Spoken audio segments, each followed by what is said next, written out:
Dear Heavenly Father, Lord, thank you so much for the opportunity to be able to share with your people what you have taught me. I also pray and ask, Lord, that your Holy Spirit would be with my mind, help me to articulate things clearly, and help this to be a blessing to all those that will listen later, and especially to those that are here today in person. In Jesus' name, amen. All right, so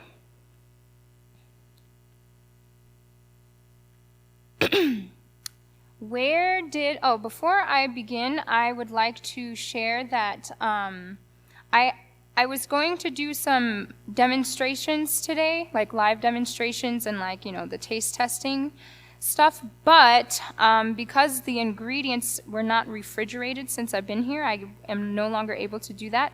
But you will have recipes that you can take pictures of on the screen that you can try at home, which would have been the recipes that you would have tried here today if the produce that I bought didn't go bad.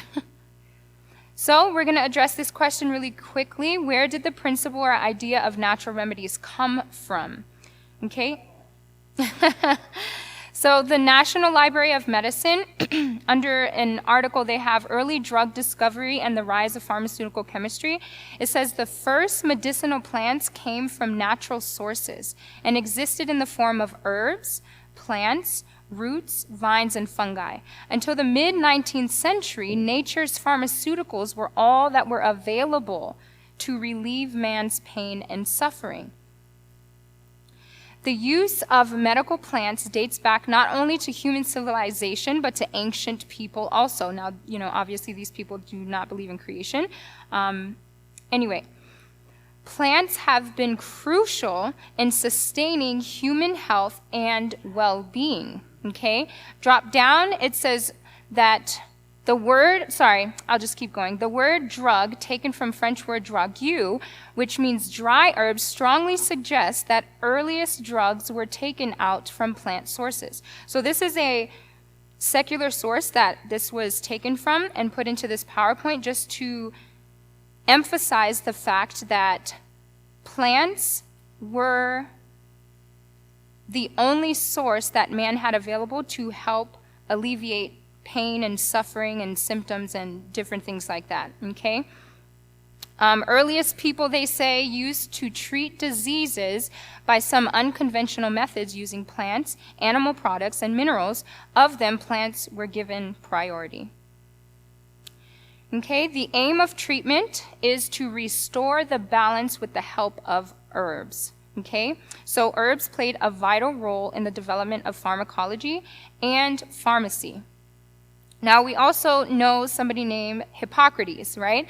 So he was considered the father of modern medicine. He was a Greek physician.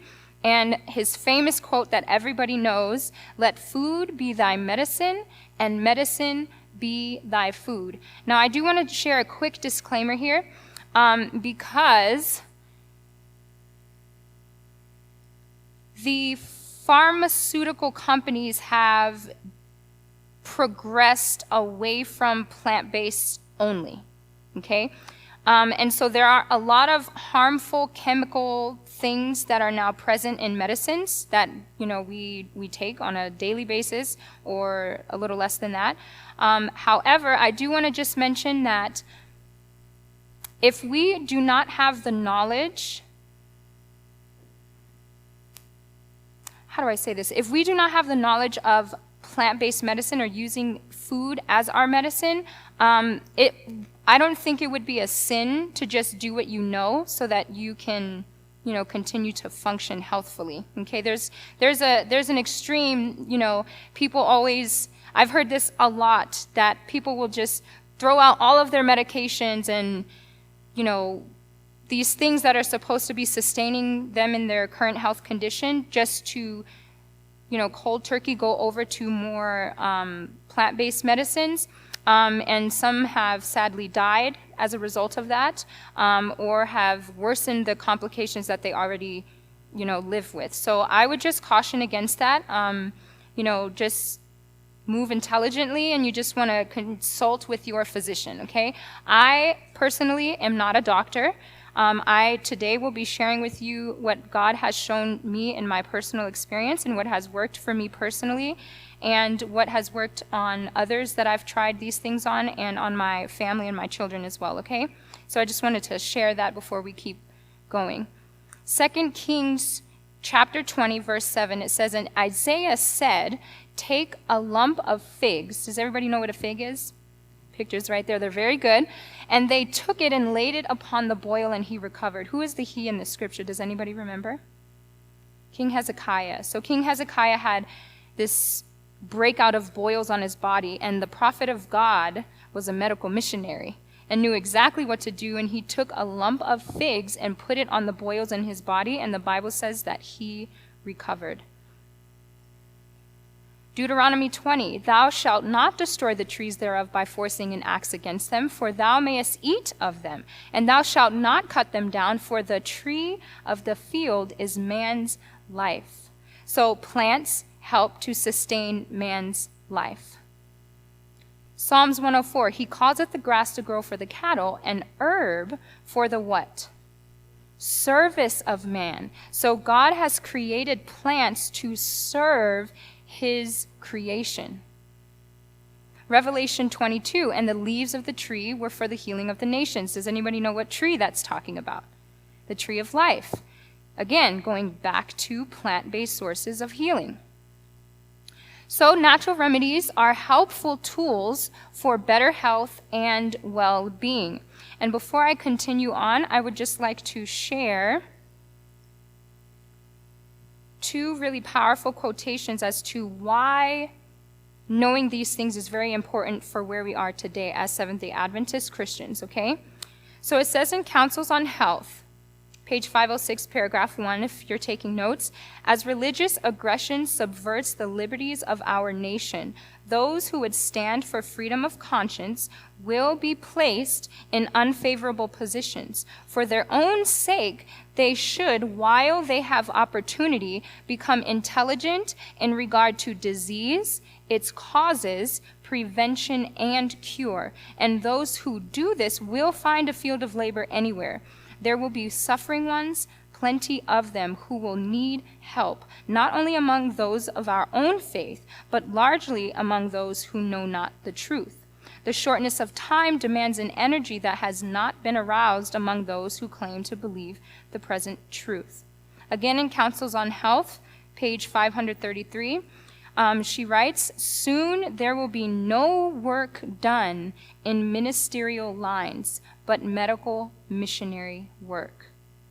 That is a very powerful statement. So, like sermonizing or canvassing, any type of ministry that you can think of that is actively, progressing and is successful today, those ministerial lines of work will no longer exist, and medical missionary work will end up sticking around far past the existence of those. And that's a very, very powerful and sobering statement.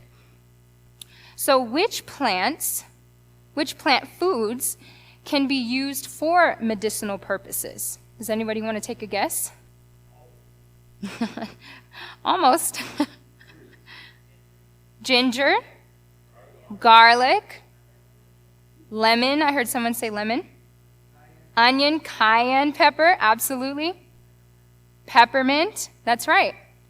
And, there's a lot of mosquitoes out right now. Does anybody know anything about how to repel mosquitoes without the off spray? Essential oils. Which essential oils? I heard peppermint and rosemary. Those can work. That can work. Something that has been tried and true that I actually I figured this out on my own by God's grace. God really is the source of all wisdom. But citronella, mixed with a carrier oil, which just means another oil that you would mix with the essential oil, because putting straight essential oil on your skin, depending on the sensitivity of your skin, can, be harmful. You can get a rash or whatever. But citronella, if you put that in a little bit of olive oil or coconut oil, I don't recommend putting it on lotion, but then you just rub it, because mosquitoes can probably be attracted to lotion, and the point of the citronella is to try to repel. I've put this on my kids, on myself. I didn't bring any citronella up here or from Oklahoma where we flew to be here. So, we're probably getting bit up, but that's okay. Citronella does absolutely work. So yes, all of the answers you gave were absolutely true. Now, I'm going to go through a few very, very simple plant foods that can be used for medicinal purposes, and honestly, the list can go far beyond what I'm going to share today or this evening. So, does anybody know what that is a picture of? Garlic, yes. Okay, so garlic. So garlic is actually known as nature's antibiotic. Okay, it's nature's antibiotic. I did hear a naturopathic doctor say that the antibiotic properties in garlic are more powerful than a name I can't pronounce and I'm not remembering, of one of the most, it's about 5 to 6 times more powerful than the antibiotic they would give, like if you had like anything that would need an antibiotic for you, the antibiotic that they give or tell you to go pick up from prescriptions or whatever, garlic is 5 to 6 times more powerful than that. Now, I do want to share a quick disclaimer as well. Nature takes her time in healing. Because it takes her time, it also takes time for nature to become debased, if that makes sense. So like to the impatient, we're told that natural remedies, to the impatient are just kind of like, come on, like I'm trying to get my quick fix, like I need to get better right now. But nature does her work very, very well if you're willing to, just work with your body and know what it's doing. So in order to use garlic as an antibiotic, the antibiotic property in garlic is called allicin. So if you ever ate a raw clove of garlic, how many of you have ever been brave enough to do that? Okay, so was it spicy? That is the allicin. That is the allicin present in the garlic, and it only is activated when the garlic is crushed and exposed to oxygen. So the longer the garlic remains crushed and exposed to oxygen, the more allicin gets accumulated and the more spicy it is.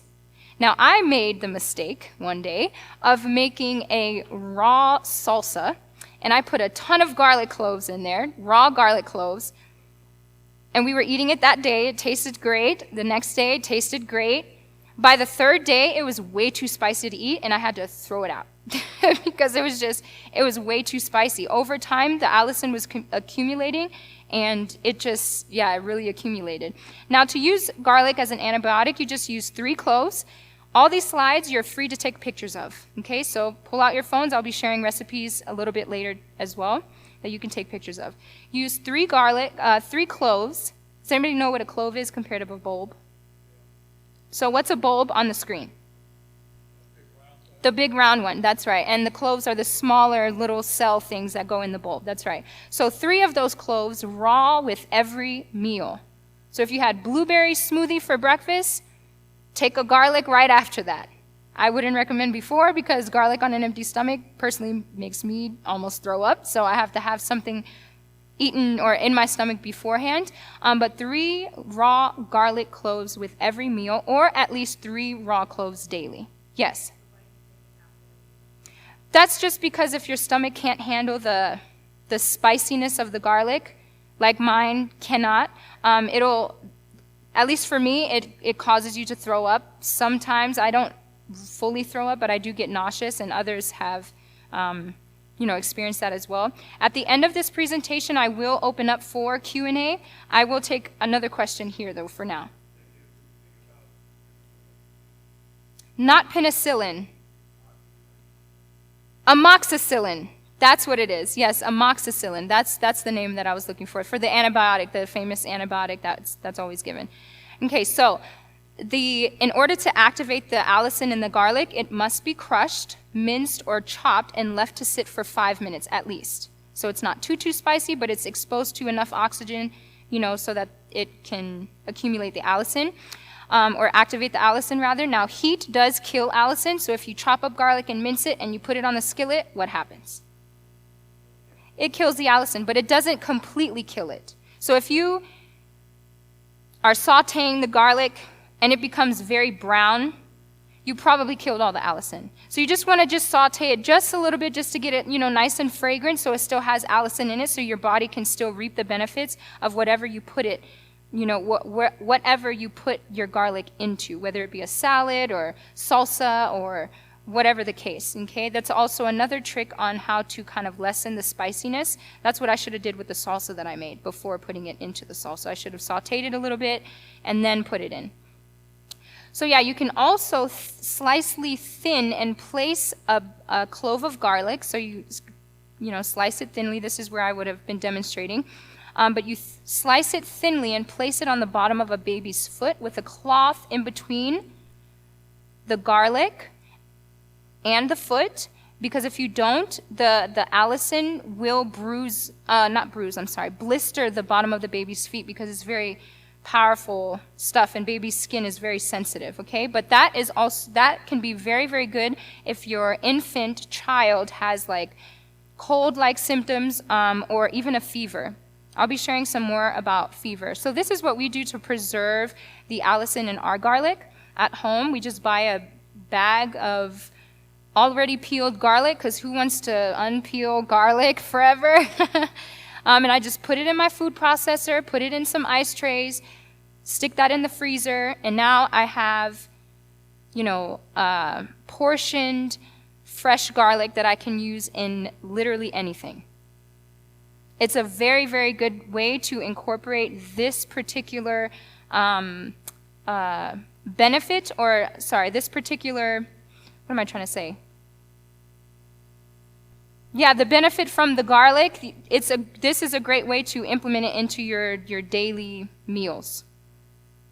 Now, on to onions. Onions can be used for ear infections. They can be used for other things as well as we continue on.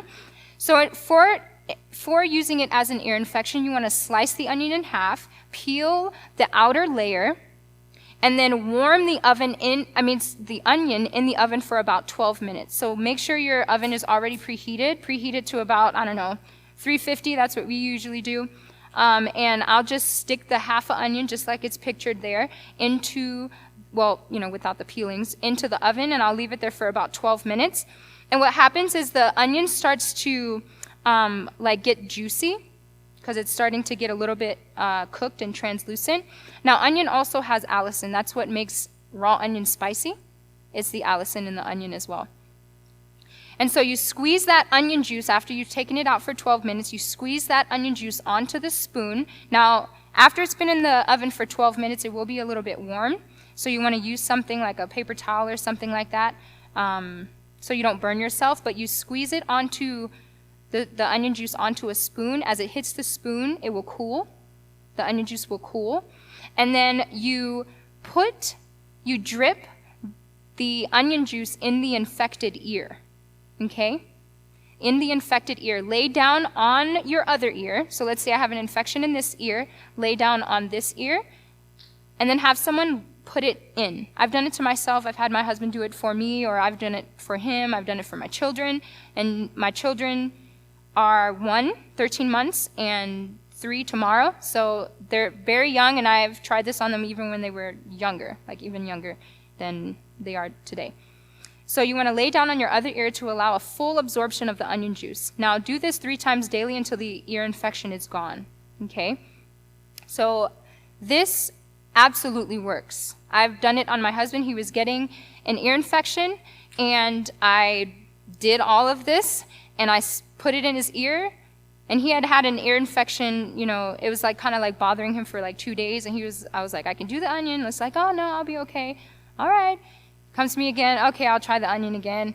And I did it the next day, no symptoms. It was gone.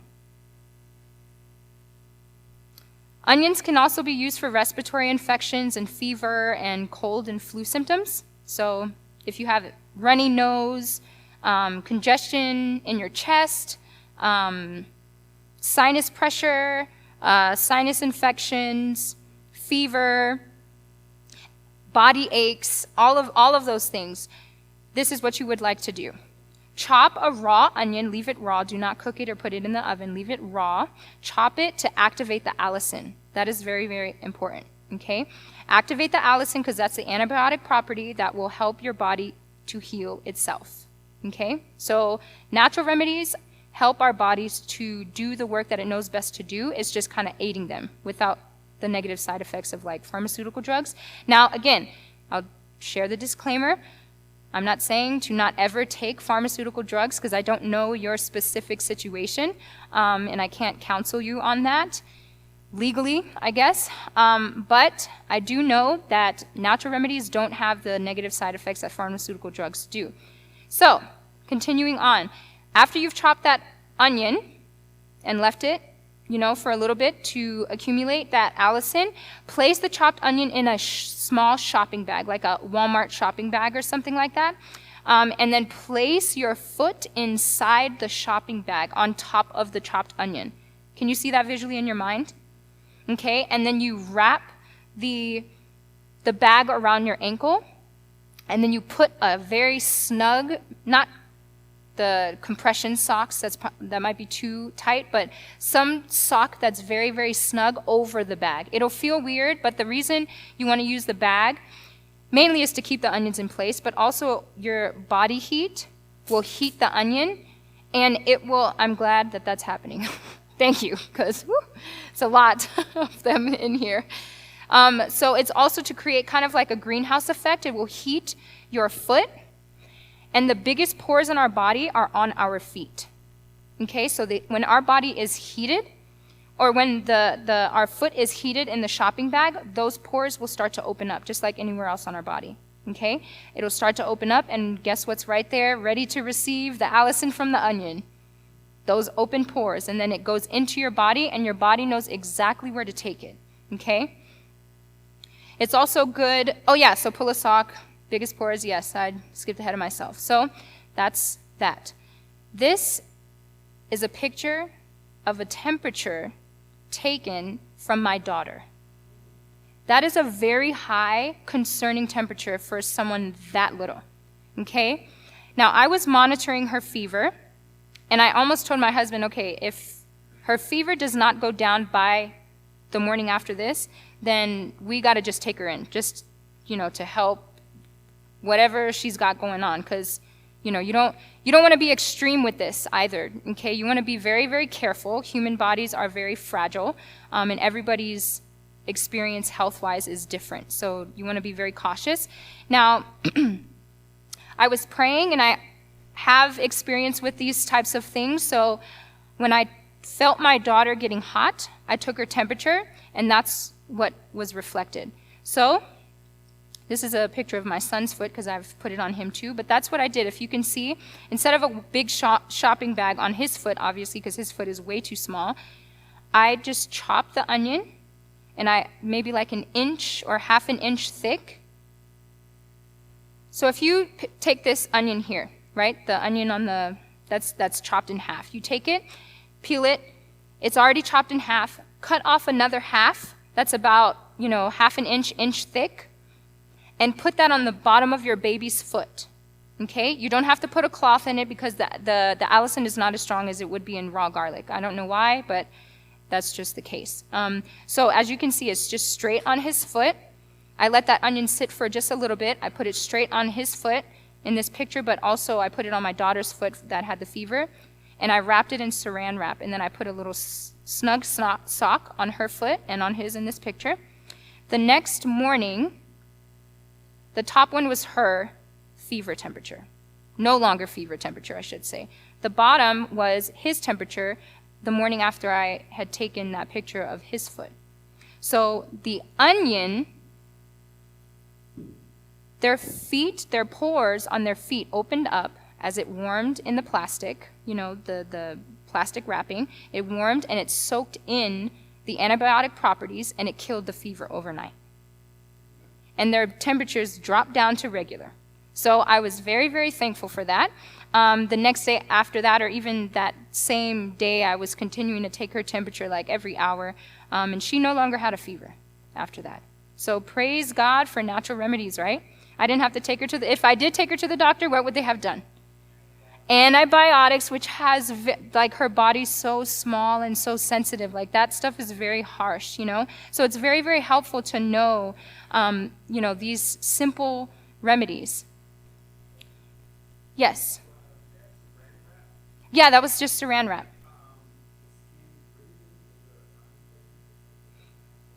So I would not do it longer than, like, overnight. Yeah, like longer than maybe like 8 hours, I would say. They were probably sleep. No, no, no. Yeah, just tight enough to keep, you know, keep it there without it slipping, because sometimes it's, you know, I didn't wrap it tight enough and I had to, you know, tighten it a little bit. But in the morning, you don't want to see like a crease where the plastic was on their foot. That's too tight. Yeah, that would be way too tight. So now is time for you to get your phones out, because I'm going to be sharing recipes on here. This is a cold and flu tonic. The instructions are right underneath. You blend all of these ingredients, okay? And the dosage is right on the bottom. You want to take about 8 ounces, 1 cup, 2 times daily, okay? I'll be sharing several recipes right now so you can keep your phones in the camera mode. Does everybody have that picture who wants it? Okay, no problem. And this is a powerful one. Now, I do want to quickly make mention where it says eucalyptus oil or tea tree oil. That is food grade essential oil that can be used internally. So not every essential oil can be used internally. Most of them on the bottle, they will say external only. You need to make sure that it says internal only. Because if you use an external only essential oil internally, you can experience GI tract problems, okay? Because essential oils are very powerful. And so I just want to share that. Yes, question?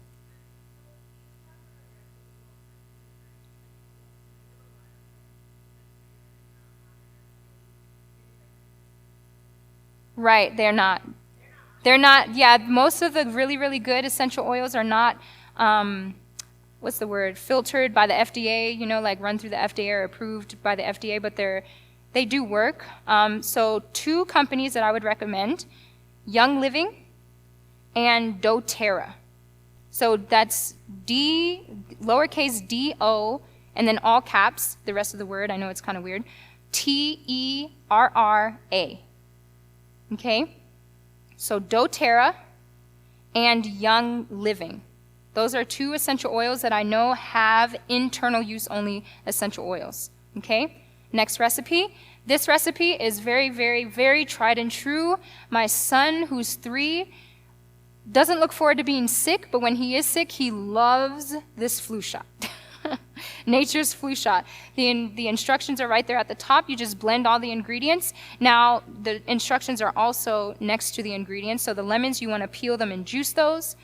The garlic bulb, obviously you peel that and you chop it up. Remember, you want to activate the allicin, so you chop it up.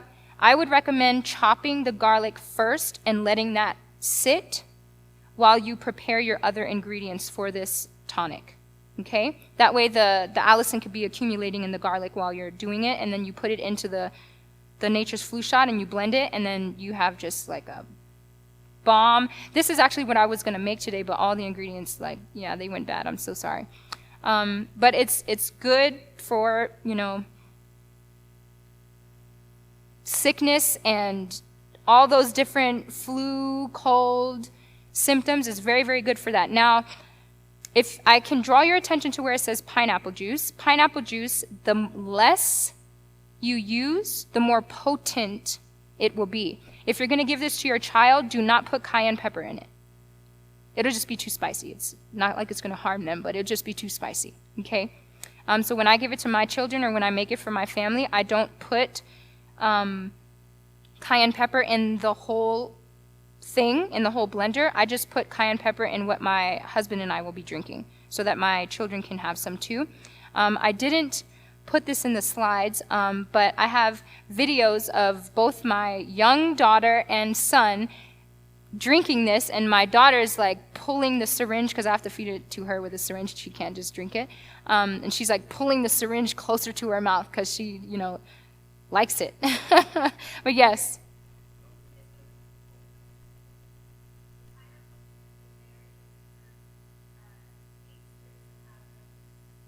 So it does have medicinal properties, but the main reason is to kind of neutralize the sting of everything else.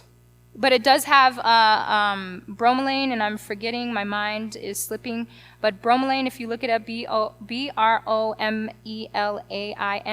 that has properties for, oh man, I'm forgetting. But it's called bromelain. If you look it up, if you look up bromelain, you'll see like a plethora of benefits that bromelain has, and it's in pineapple juice, and that can be very beneficial when you're sick, okay? So that's that recipe. Nature's penicillin. This recipe we've also had, and it's very, very good. Again, peppermint oil, that is an internal use only. Internal use only. The eucalyptus or tea tree. Yep. And that onion, I usually use just like a yellow onion. Like I wouldn't use like a white onion you would use for like salsa, or like a red onion. Now in the flu shot, you see it says red onion. I don't really know why there's like specific like recipes. These are all not my original recipes. Just to give that disclaimer, these are recipes that I have learned from other people, other medical missionaries, and I tried them for myself and they work, and I've tried them on other people as I've experienced working at a boarding school, giving it to students. Like these things actually work. These recipes actually really, really work, okay? So nature's penicillin, spring water. Spring water is not the same thing as purified water. Purified water, I know it sounds pure, but purified water has baking soda in it. That's what makes it pure. It's a neutralizer to, neutralize whatever they're trying to neutralize in the water. So purified water has baking soda in it. Baking soda, if it's in the stomach, it actually neutralizes your stomach acids, and that's not that great either, especially if your stomach acids are there to digest your food. You don't want to neutralize that. Just a side note for the spring water. So spring water is what you would want to use for any recipe that you're using medicinally. You can drink, well, I don't want to, so I personally wouldn't recommend drinking purified water, but if you do, just use spring water for medicinal purposes, okay? But you can, alkaline, I think so. Yeah, I don't think that would be an issue. Yeah. So this is smooth move. Anybody want to guess what that means? Yeah, if you're backed up, constipated, this is what that's for. Smooth move. And that prune juice is unsweetened. Has anyone ever had unsweetened prune juice? Okay, kind of close. Prune juice is an acquired taste. I'll say that. It takes some getting used to. There's the dosage on the bottom. Here's a menopause relief recipe, which is very helpful. Tried and true as well. I know several institutions that have used this recipe, and it has worked with success for them. So that's that. And now Black Mission figs, it has to specifically be that one because I think the properties in those figs are more concentrated than like a regular Turkish fig or like something else like that. So Black Mission figs, you can find them at Sam's Club. I don't know if they have Sam's Club out here. I only found Sam's Club when I moved out of California, so they do have them out here. Okay, yeah, they sell them at Sam's Club. So here's a stop smoking urge. So this is also good for sinus issues, okay? So you don't necessarily have to be someone who smokes and is trying to, stop the urge. You can have sinus issues and use this same thing. Manuka honey is very expensive. I will say that right now. It is very, very expensive. A little bottle like this is like $50. It's very expensive, so that's why you can use raw, unfiltered honey. So that's about the purest form of honey that you can get that's affordable. But the honey that you find in the little clear bear bottles, any honey that doesn't crystallize when it gets cold is not true honey. Okay? It's just, the bear is not true honey. I mean, I'm sure it's honey, but there's things that are put into the honey so that it doesn't crystallize. But true honey crystallizes when it gets cold. Yeah. And again, peppermint oil, that is internal use only peppermint oil. Here's nature's cough syrup. So you want to place everything in a large mason jar for this, and you want to let it sit overnight. So let's say you start feeling symptoms tonight, you make it, well, if, let's say we're all at home. You follow these instructions. The horseradish right there on the bottom, that's optional, but you can use it. Yeah, so you place all this stuff in a large mason jar and you let it sit overnight. Let's say I'm experiencing some cough stuff, like, man, okay, well, tomorrow I'm going to really get on this. Make this the night before, sleep on it, take it first thing in the morning. The dose is 1 teaspoon of juice every hour, okay? That's just a safe dosage. You can do a tablespoon every 3 hours, because 1 teaspoon or 3 teaspoons is 1 tablespoon. Anyway, there's kitchen math there. Nature's cough syrup. I've used this on my son and my daughter. They both love it as well. My son wants to keep on drinking it. So this you also place in a very large mason jar. So you don't blend any of this, okay? So these are just 2 different cough syrups that you can make. If you notice, this one doesn't have horseradish. It has a little bit different ingredients. Okay. Yep, no problem.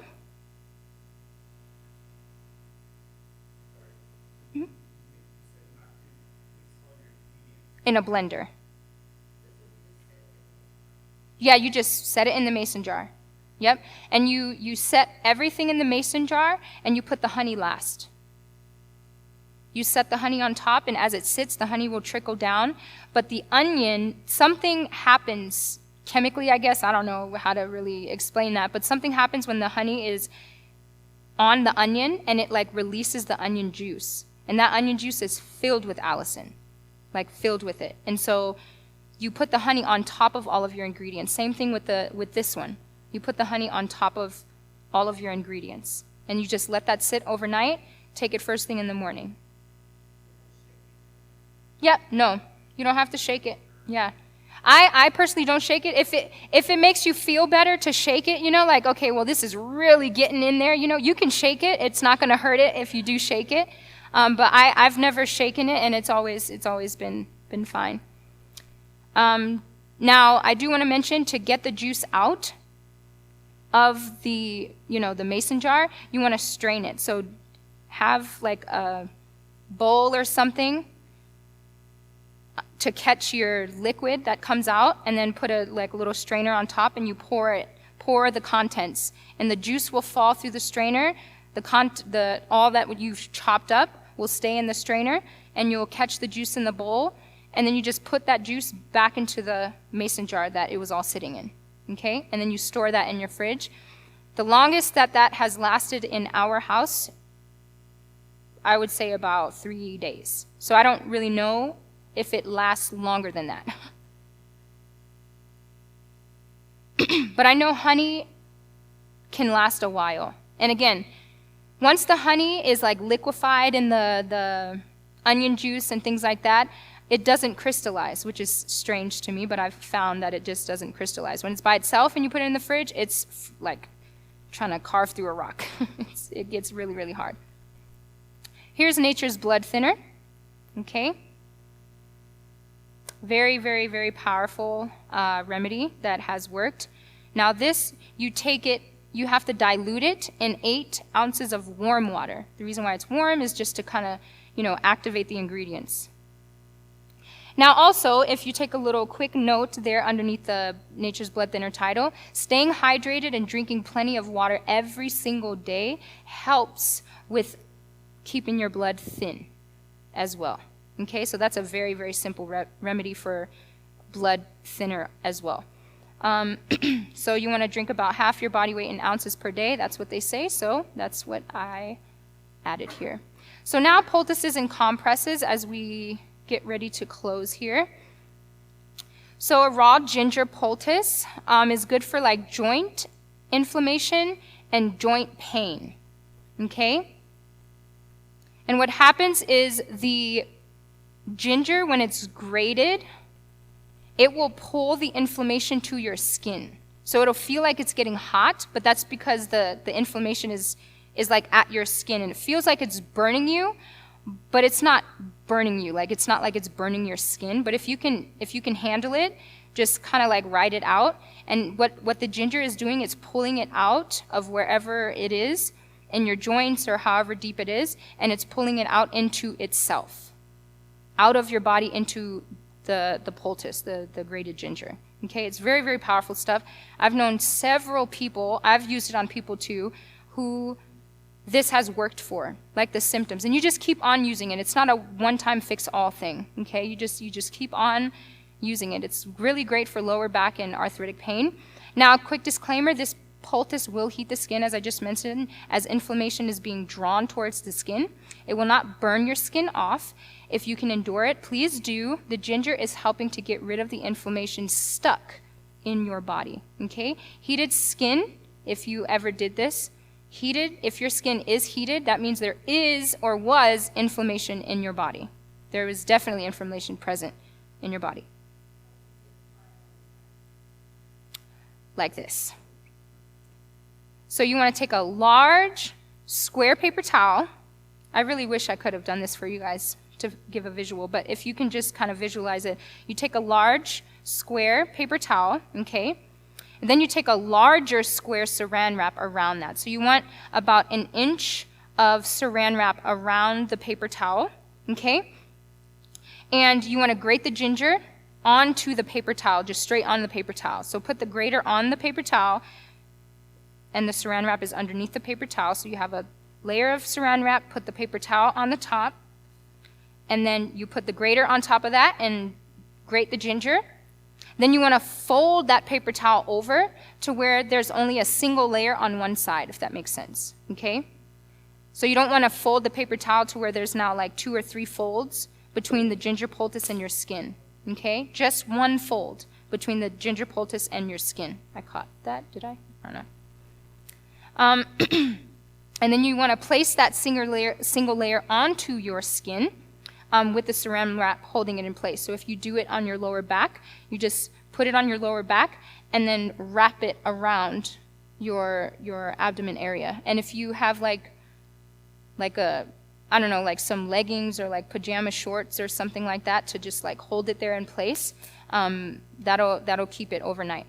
Okay, so using a bandage or a wrap around the treated area, that will help to hold it in place. Yes, question here and then in the back.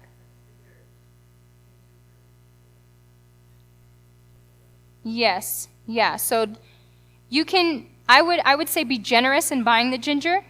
So it wouldn't hurt to buy too much, but if you have too little, then you got to go back to the store and then, you know. So just buy enough that you think would be grated depending on the area that you're doing. If you're going to do it on your lower back and it's going to be like all this, you want a good amount of ginger, okay? If you're just going to do it on your like elbow or something like that, and it's only going to be a little bit, you know, just buy enough ginger for that. Raw potato poultice, okay? Oh, yes, I'm sorry.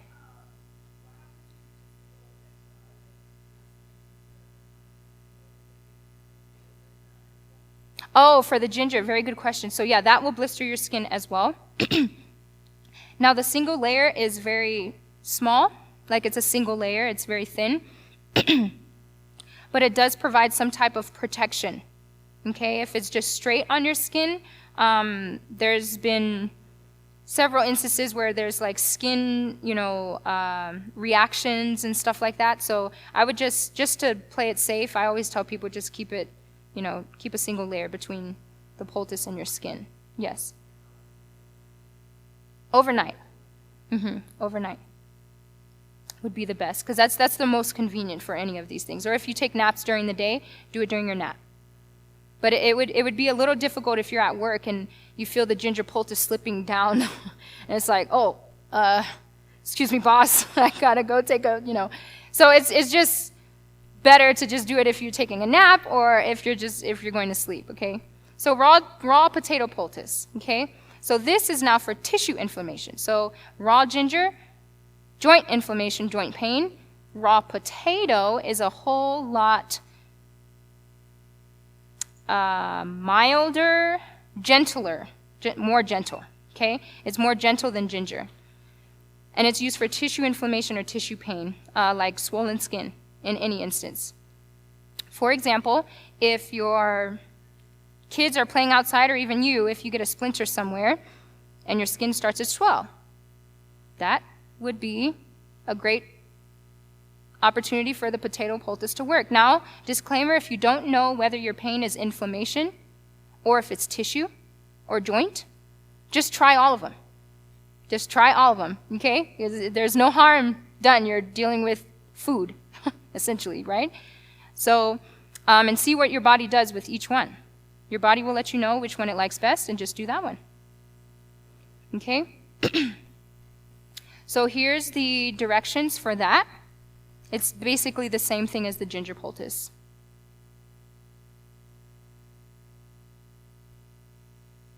Okay, does everybody have that picture that wants it? All right, now activated charcoal poultice. I've used this so many times, so many times. So this is this absorbs and neutralizes poisons. Okay, so man, where do I begin? So vets use this. Okay, I kind of have it here. So you can use it in a situation with drug overdose. Have them just give them activated charcoal powder in water and just drink, or have them drink it, or put it down their throat if they're not, able to drink themselves. But don't, use caution, I guess, with that, because they can't swallow, right? But drug overdose, animal poisonings. So hospitals actually do use it for drug overdose, sometimes in the hospital. And I've researched that, and it's proven. Animal poisoning as well. Vets, animal hospitals use it for like dogs who've eaten like rat poisoning, things that people lay around, and they come in, with the symptoms of rat poisoning, or like the poisoning stuff for the rats. They come in with those symptoms, and they give the activated charcoal poultice. I actually saw a live video of somebody doing that to a dog, and the dog took a little time to recover, but it recovered, it didn't die. Poisonous insect bites, so like spiders or anything like that, and poisonous snake bites as well. I do have a friend who ate poisonous hemlock. I don't know if anybody's familiar with that. So it literally looks like a carrot. If you can picture a carrot, that's exactly what hemlock looks like. He thought that it was a carrot.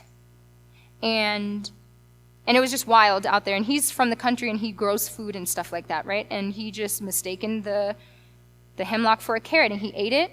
And his, after some time, he started feeling weird, woozy. Then his legs start shaking.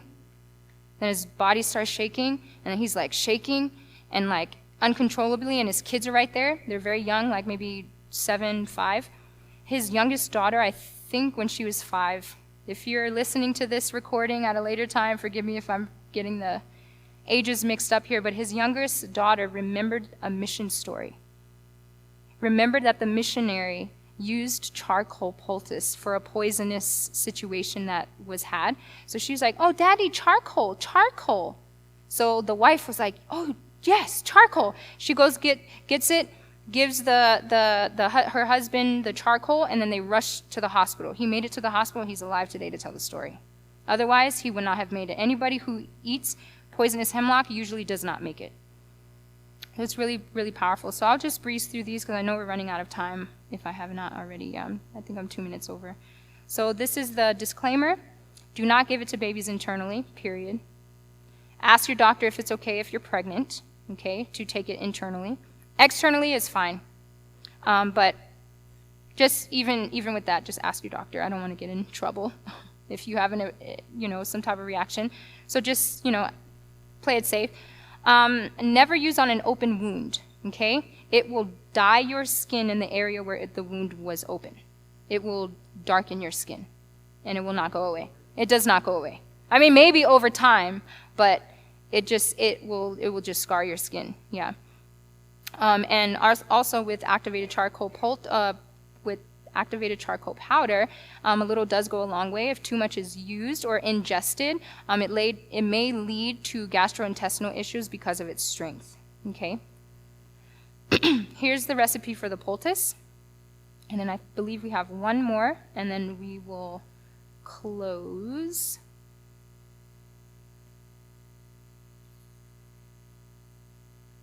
You have a question? No? Okay. All right. So here are the instructions for the charcoal poultice. Oh, yes, I got it. And I've tried this on myself, my husband. I wouldn't recommend this, but when my son was first born, he ended up getting baby acne, like all over his face. I don't know if anybody's familiar with that, but he got it really bad, like really, really bad. Really bad. It looked kind of crazy, actually. And so I just was like, okay, well, let me try some type of facial. I would have used bentonite clay, but I didn't have that at the time. So I use an activated charcoal poultice. The reason why I say that I would not recommend it is because if it gets in the eyes of your child, that may cause problems. I don't know if it will, but it may. So as I was doing it, I was very careful, staying away from his eyes. Even though the breakouts were kind of like up on his eyes too, I just kind of tried to stay away. 2 days, gone. It was absolutely amazing. I was like, wow, this is powerful. The doctor actually prescribed him an antibiotic ointment cream. I did put that on once, but then I was just like, I don't know if I should do this. So I let that go. Even with that, it didn't work, so I tried the charcoal poultice, and it was gone. Yeah, and the ointment I didn't end up leaving on. I ended up wiping it off. I know that sounds like, okay, you're overthinking it, but I don't know. I just was just like, I didn't want his skin to react to the harshness of the antibiotics, so I just like wiped it off and tried the poultice on his face, and that was it. So the last one is castor oil compress. Castor oil is very great. It actually has some skin firming properties. So I personally use castor oil on my face. I wash my face, and instead of putting like regular lotion, I put castor oil on my face, like just to, and you know, I thought it was going to break me out because it's very thick, but it has not yet, and I've been doing it for a little while now, and everybody's always complimenting me on my skin, like, how is your skin like so this and that, and castor oil. That's what I think, and jeans probably too, you know. But yeah, castor oil definitely helps your skin, and it's very thick and deeply penetrating and moisturizing. So, castor oil, it breaks up and shrinks lumps and bumps and stones and congestion. Stones such as kidney or gallstones, those types of things, a castor oil compress is used to treat those things. Now, I'm using the word treat very intentionally. Okay, I'm not using the word cure, and that's intentional, because I can get in trouble if I tell you that these things can cure you or cure whatever ailment you have. Okay, so these are just treatments to help your body do what it knows to do best. If you're doing these things, and let's say you're doing it for a week and you're progressively getting worse, go to the doctor. Okay, just go. Yes.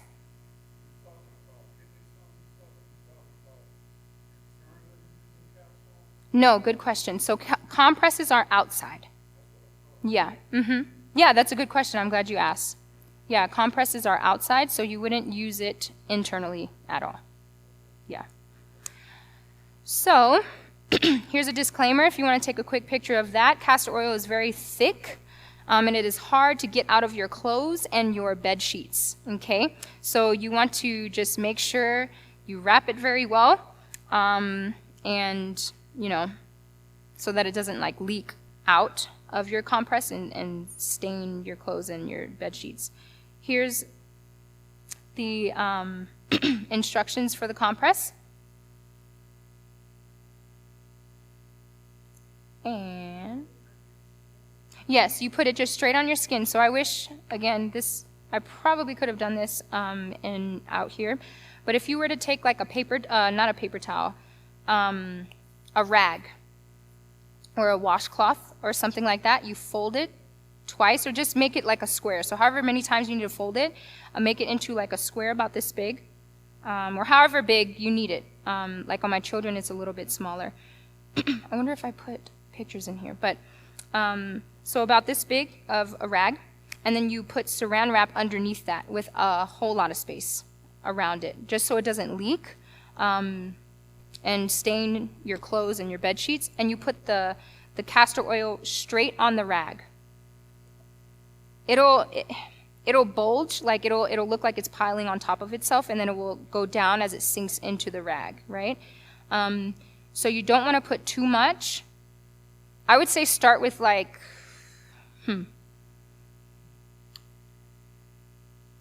if you're going to do it on a rag this big, I would say start with 3 tablespoons. 2 to 3, okay? Anything smaller than that, just kind of gauge. You know, just, you don't want to use it too much because it will spread in the towel. And the reason why you want to use a rag and not a paper towel is because a rag is a lot more absorbent, and it will hold the castor oil longer. So then it's going into your skin for a longer period of time, okay? Which obviously would help. Oh yes, I did. Okay, so my daughter was sick at the time, and no babies were hurt in the process of, right? Yeah, so she was fine. She was fine. She just didn't like the whole, wrapping her up or anything. But I've done this on my children when they had chest congestion because they got sick and, they had like this cough. I also gave them the flu shot and the cough syrup. I chopped it up, put it in the mason jar, left it overnight, gave it to them in dosages the day after.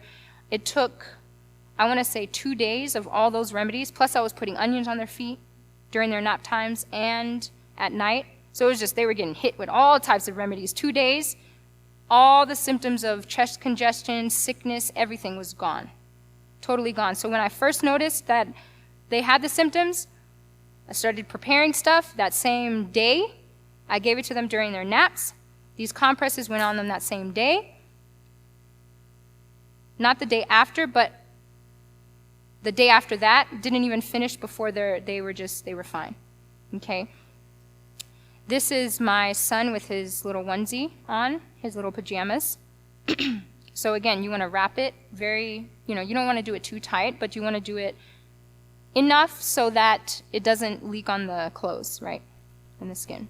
So that will conclude the presentation for today. Remember to pray before each remedy, okay, because the power is in God's power, who has placed these properties in these things that he's created, and just ask him for his healing power. Anytime I do natural remedies on my kids or my husband or even myself, I always pray and ask God to work through these things to do the healing, okay?